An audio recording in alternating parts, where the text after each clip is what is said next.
제5계명인 내 부모를 공경하라는 계명을 생각하려고 합니다. 그런데 이 계명은 특별한 것이 없다 생각을 합니다. 특별한 것이 없다는 것은 하나님의 말씀은 항상 이 순종을 원하시듯 이 계명도 말씀에 따라 순종할 것 외에는 그 어떤 것도 없다는 것입니다. 부모를 공경하라고 하는 이 계명은 세상에 그 어느 누구도 거부할 수 없는 계명이라는 겁니다. 그렇습니다. 여러분, 오늘 우리는 우리의 부모 또는 어른을 대할 때 말씀이 가르치는 대로 공경하고 순종하시기 바랍니다. 신명기서는 5장 16절을 통해서 이 말씀을 이렇게 풀어서 말씀하십니다.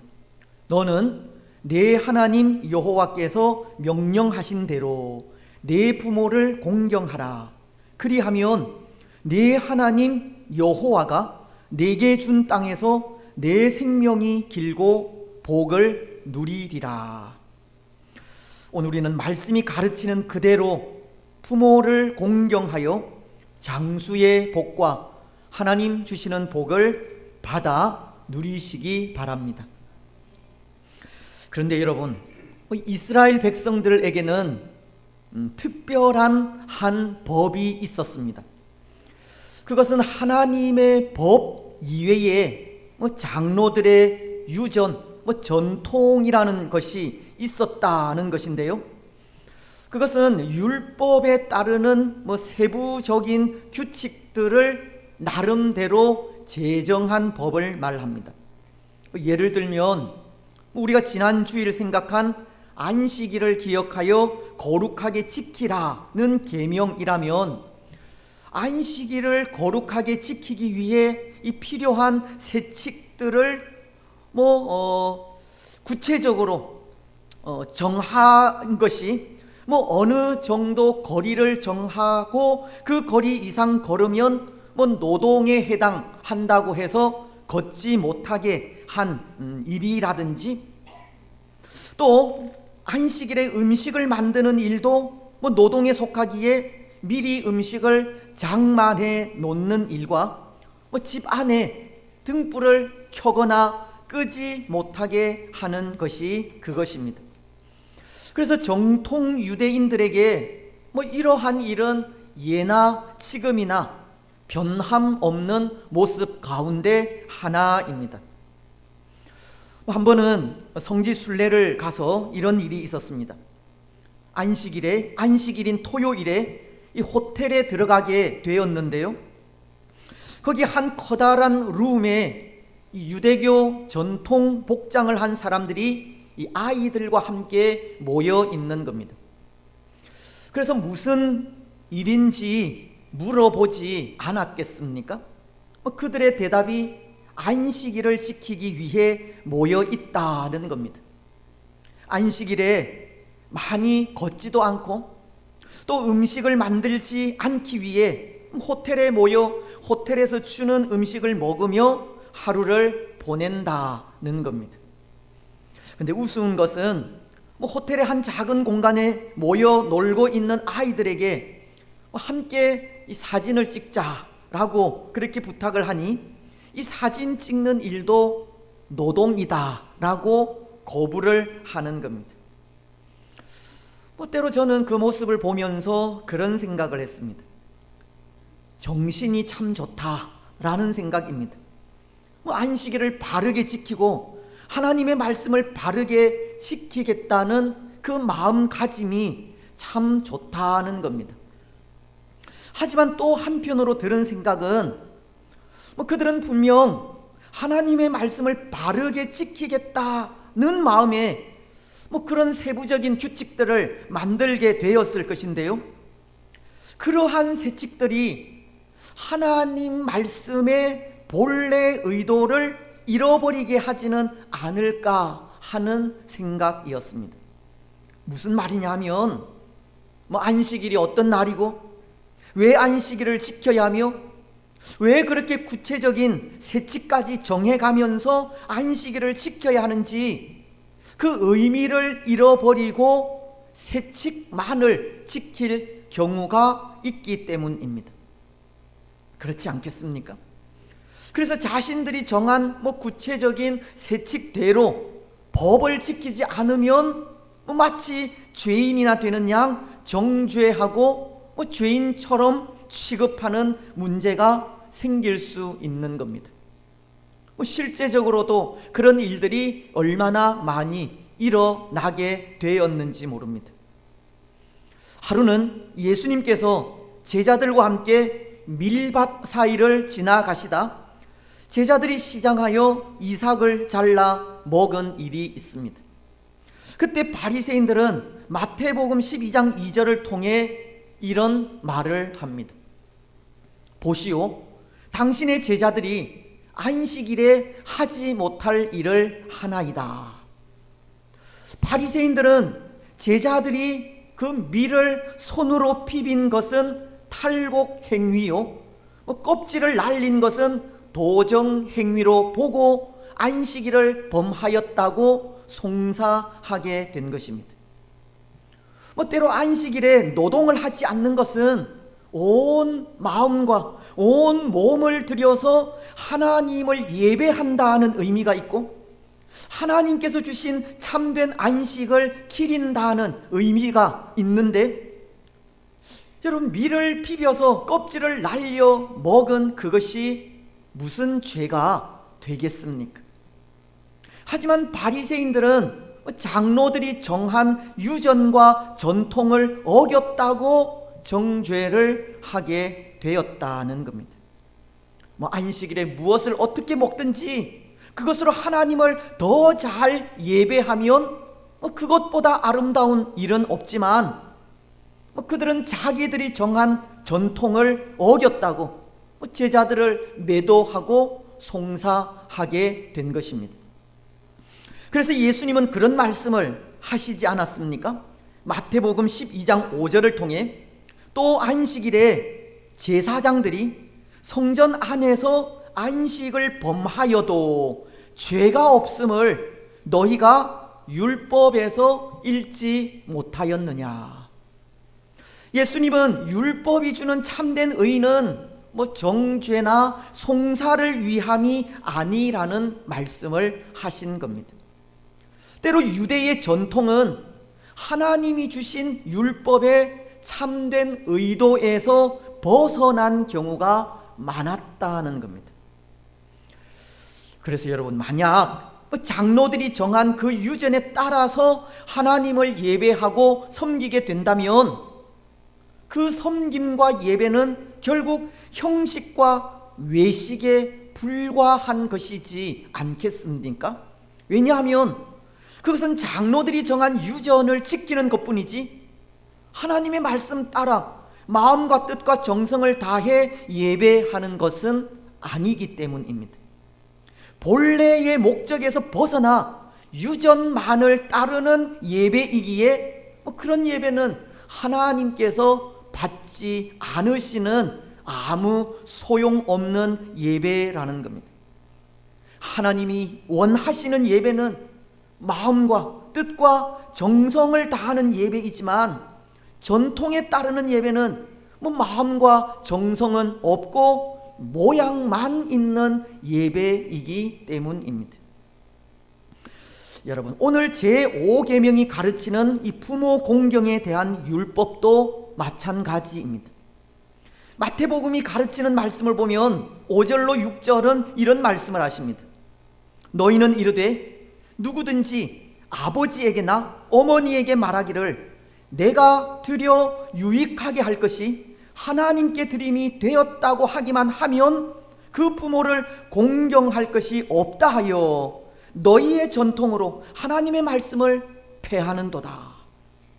사실 부모 공경에 있어서도 앞서 말씀드린 것과도 같이 특별한 것은 없다고 하였는데요, 10계명이 기록된 출애굽기서 20장 12절은 내 부모를 공경하라.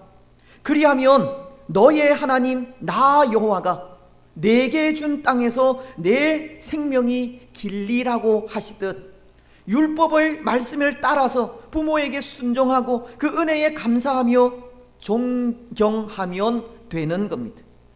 말씀이 가르치는 그대로 부모를 공경하게 될 때 말씀 그대로 복을 받게 되어 있는 겁니다. 하지만 유대인들은 그렇지가 않았습니다. 말씀이 가르치는 그대로 지키지 않았다는 겁니다. 아니, 이 율법도 유대인들은 그들만의 전통을 만들게 되었습니다. 그래서 오늘 말씀이 가르치듯 너희는 이르되 누구든지 아버지에게나 어머니에게 말하기를 내가 드려 유익하게 할 것이 하나님께 드림이 되었다고 하기만 하면 그 부모를 공경할 것이 없다 하여 너희의 전통으로 하나님의 말씀을 폐하는도다 라고, 유대인들은 하나님께 행한 선한 일이 있으면 그것으로 부모에 대한 의무도 다한 것이다 라고 하는 전통을 만들게 되었다는 겁니다. 그래서 하나님께 행한 선으로 부모에게 행해야 할 일은 하지 않아도 된다고 한 것입니다. 말씀이 가르치는 그대로 부모에게 감사하고 순종하며 존경하고 봉양해야 하지만 굳이 부모에게 그렇게 하지 않아도 하나님께 예물을 드리고 감사하였다면 그것은 곧 부모에게 한 것과도 마찬가지로 인정을 하였다는 겁니다. 하나님께 대한 의무를 다하면 부모를 봉양하는 문제는 자연히 해방된다는 관습이 이 유대의 전통에는 있었다는 겁니다. 여러분 어떻게 생각하십니까? 한편으로는 참 편하고 쉽다는 생각이 들기도 합니다.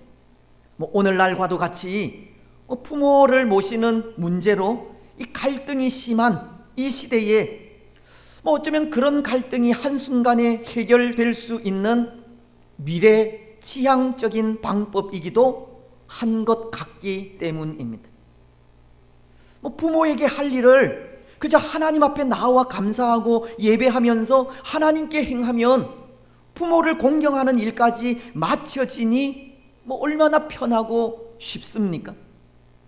유대교의 유전대로 하면 하나님께 행한 그 일로 자녀들은 부모에 대한 의무를 다한 것이고 또 부모는 그 일에 뭐라고 말을 하지 못하는 그런 형국이 되어 버린 것입니다. 하지만 여러분, 바로 이런 유전이 하나님의 의도에서 벗어나는 규칙입니다. 어쩌면 처음에 그들은 이 계명의 새 책을 만들면서 그런 생각까지 했을지 모릅니다.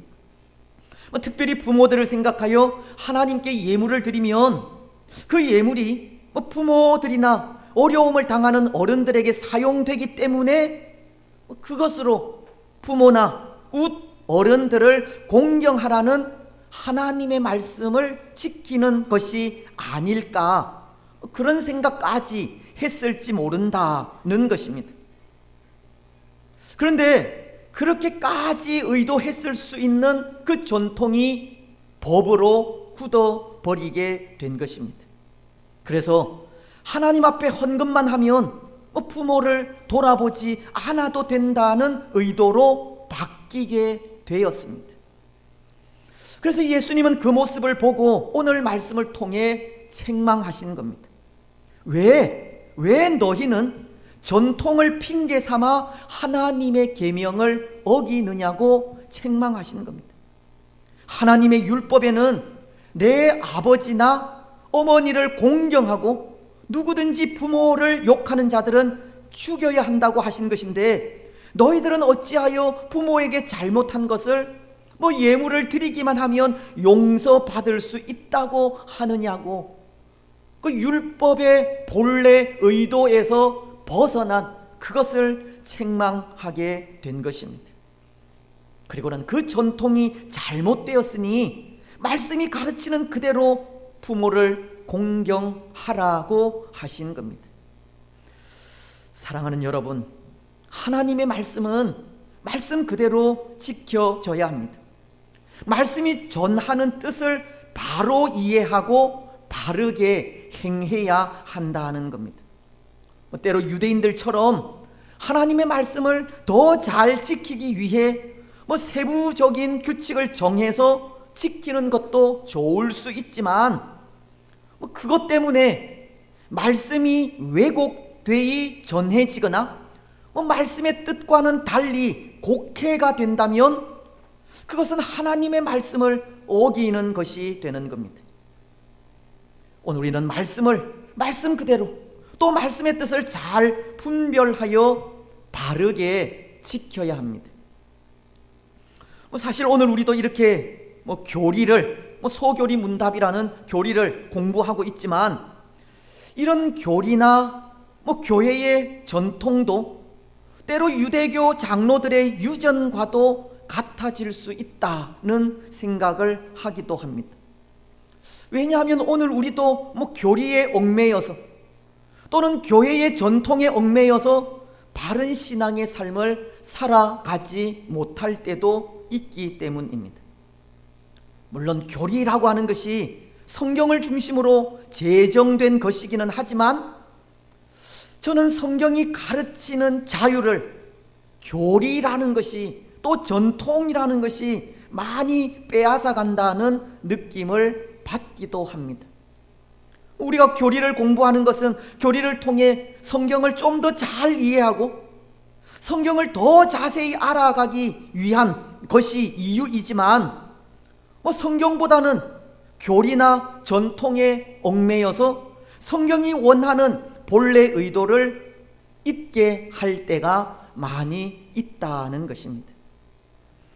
하지만 여러분, 오늘 우리는 교리도 전부가 아니라는 것을 기억하셨으면 좋겠습니다. 또 교회 내의 관습이나 전통도 성경적이 아닌 것이 있다는 것을 아시기 바랍니다. 그래서 교리나 이 전통에 너무 얽매이지 마시고 모든 일을 성경에 비추어 그 옳고 그름을 분별하시기 바랍니다. 여러분, 그렇다면 그런 의미로 오늘 제5계명이 내 부모를 공경하라고 가르치고 있다면 이 계명을 어떻게 지켜야 하겠습니까? 하나님께 행하는 것이 곧 부모에게 행하는 것이라는 유대교 장로들의 유전이 아니라 말씀이 가르치는 그대로 부모를 공경해야 하는 겁니다. 실질적으로 부모를 공경하는 모습을 보여야 한다는 것인데요, 특별히 그렇게 해야 하는 것이 제5계명은 하나님께서 우리에게 주신 약속 있는 첫 계명이기 때문에 그렇습니다. 여러분, 그렇습니다. 내 부모를 공경하라고 하는 이 계명은 약속 있는 첫 계명이라고 합니다. 에베소서는 6장 2절을 통해 이렇게 말씀하시기 때문입니다. 내 아버지와 어머니를 공경하라. 이것은 약속 있는 첫 계명이니. 이것은 제5계명이 사람과 관계된 이 윤리적 계명에 있어서 첫 번째 계명이라는 뜻입니다. 사실 하나님께서 우리 인생에게 주신 10계명은 크게 둘로 나눌 수 있지 않습니까? 첫째는 지금까지 우리가 생각한 제1계명에서 제4계명까지로 하나님과 관계된 계명입니다. 그리고 둘째는 사람과 관계된 계명으로 그것을 윤리적인 계명이라고 하는데요, 오늘부터 우리가 생각할 제5계명부터 10계명까지를 말하는 겁니다. 그런데 사람과 관계되는 이 윤리적인 계명, 그 첫 번째가 내 부모를 공경하라는 것입니다. 그래서 이 계명을 약속 있는 첫 계명이라고 하는 것입니다.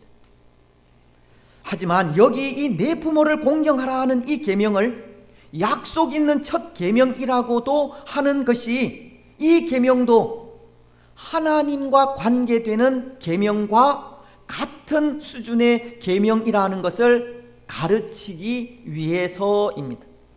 하나님과 관계되는 계명을 오늘 우리가 두렵고 떨림으로 지켜가야 하듯 사람과 관계되는 이 계명도 그렇게 지켜가야 한다는 겁니다.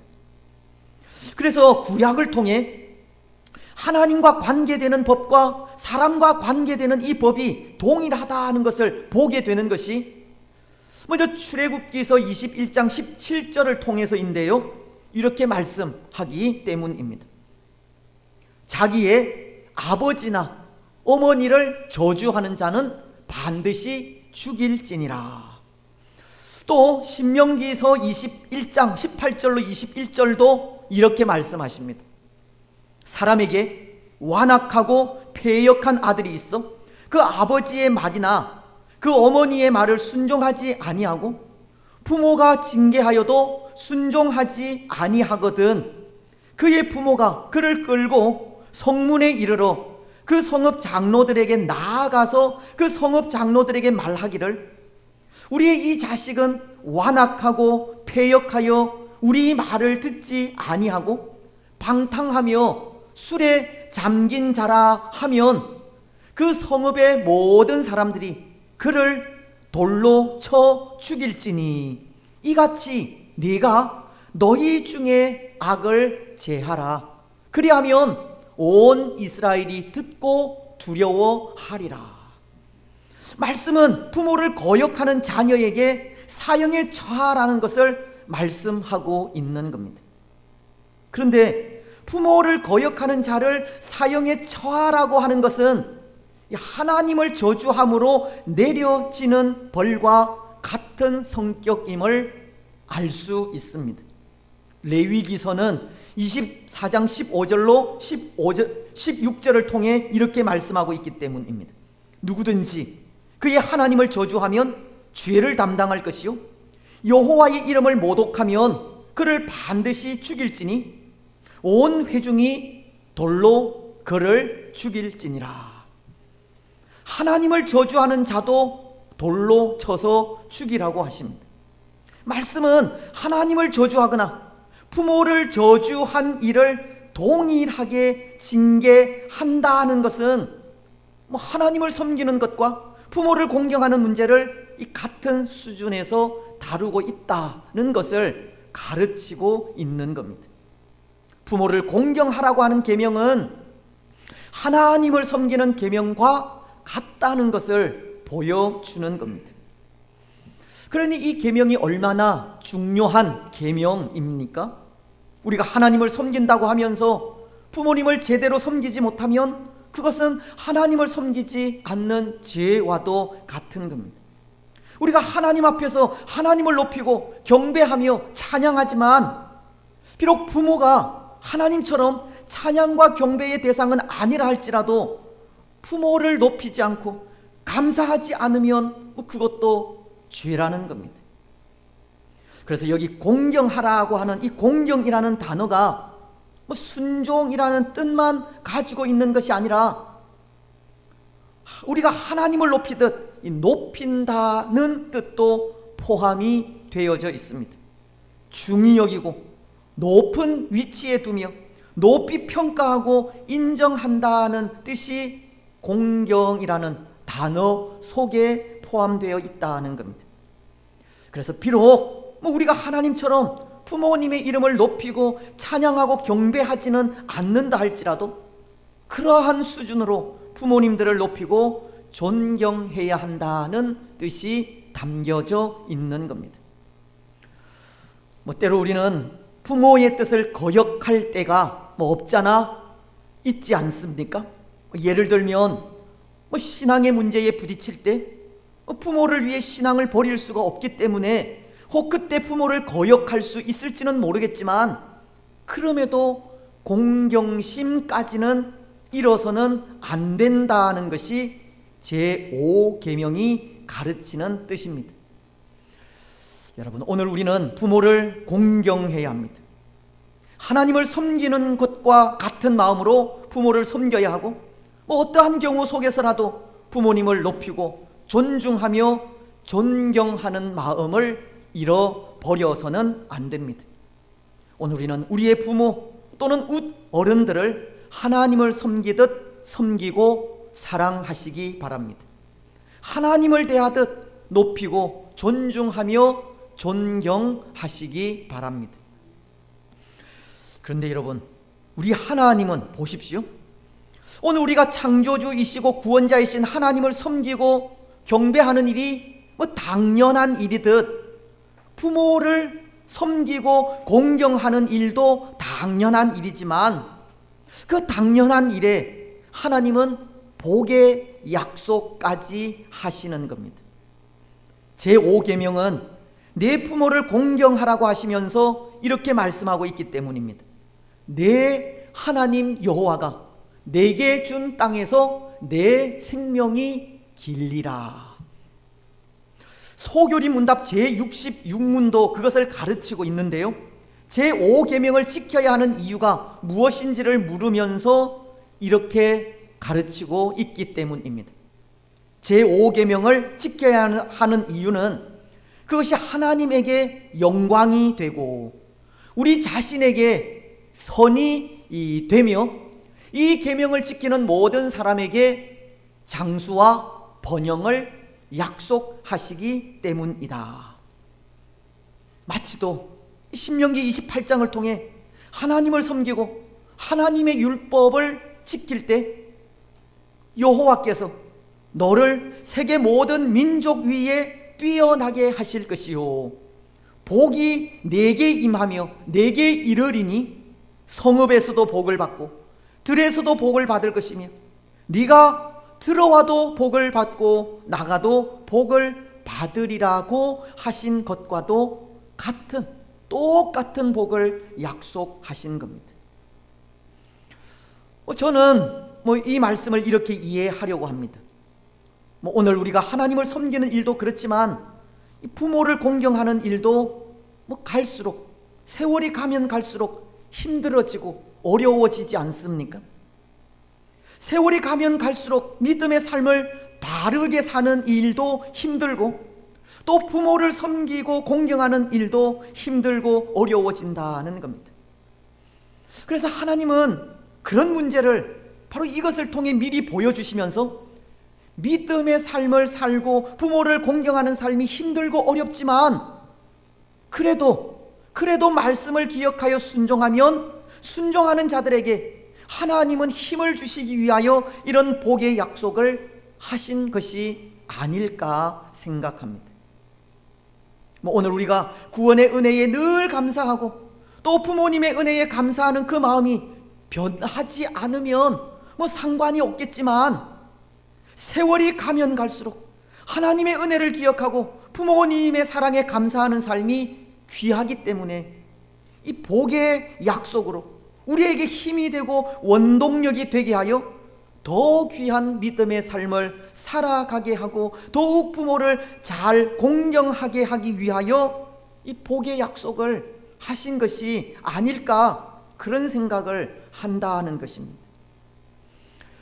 여러분, 날이 가면 갈수록 우리 믿음의 삶도 힘들지만 부모를 공경하는 삶도 힘들어질 수밖에 없습니다. 오늘 우리 주위에서 그런 일들이 얼마나 많이 일어나고 있는지 모릅니다. 부모를 잘 돌아보지 않는다거나 부모를 학대하는 일까지 그러한 일들이 얼마나 많이 있는지 모릅니다. 부모를 섬기는 일이 가면 갈수록 귀한 시대라는 겁니다. 하지만 그럼에도 오늘 우리는 하나님의 말씀에 따라 부모를 공경하시기 바랍니다. 그것을 통해 하나님께 받는 복도 복이지만 자녀로서 부모에 대한 도리로 약속 있는 첫 계명으로 말씀에 따라 부모를 섬기고 공경하며 나아가시기 바랍니다. 부흥사요 선교사인 드와이트 무디는 이런 말을 남겼습니다. 당신은 스스로 그리스도인이라고 자처하는지 모른다. 그러나 당신의 신앙이 생활화되지 않고 당신의 생활에 교훈을 주는 것이 되지 못한다면 나는 당신의 신앙을 인정하고 싶지 않다. 나는 부모님께 올바른 행동을 하지 않는 신앙, 즉 가정에서부터 시작하여 실천하지 않는 신앙이라면 결코 그것을 환영하고 싶지 않다. 이제 말씀을 맺겠습니다. 사랑하는 여러분, 오늘 무디 선생의 이 말이 우리에게 교훈이 되시기 바랍니다.